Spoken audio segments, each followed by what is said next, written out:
20 লাখেরও বেশি হজ যাত্রীকে স্বাগত জানাতে নানা প্রস্তুতি নিয়েছে সৌদি আরব। তীব্র গরমে মুসল্লিদের স্বস্তি দিতে ব্যবস্থা রাখা হয়েছে এআই ও কুলিং ইউনিটের মতো আধুনিক প্রযুক্তির। গেল বছর তীব্র গরমে 1000-এর বেশি হজ যাত্রীর মৃত্যু হয়। এবার এমন পরিস্থিতি এড়াতেই নেওয়া হয়েছে ব্যাপক প্রস্তুতি। চলতি বছরের 4 জুন থেকে শুরু হচ্ছে এবছরের হজের আনুষ্ঠানিকতা। 5 জুন পালিত হবে পবিত্র হজ।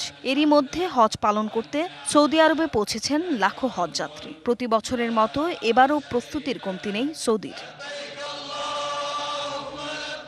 সম্প্রতি দেশটির আবহাওয়া দপ্তর জানিয়েছে হজের সময় তাপমাত্রা 40 থেকে 47 ডিগ্রি সেলসিয়াসে ওঠানামা করতে পারে।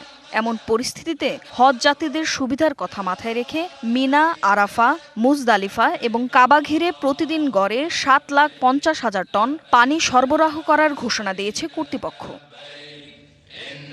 প্রস্তুত করা হয়েছে 32,000-এর বেশি পাবলিক টয়লেট ও বিশ্রামাগার। ছায়াযুক্ত এলাকা বাড়ানো হয়েছে 50,000 বর্গমিটার। এছাড়াও ব্যবহার করা হবে 400টির বেশি কুলিং ইউনিট। স্বাস্থ্যসেবায় নিযুক্ত থাকবেন হাজারো চিকিৎসক।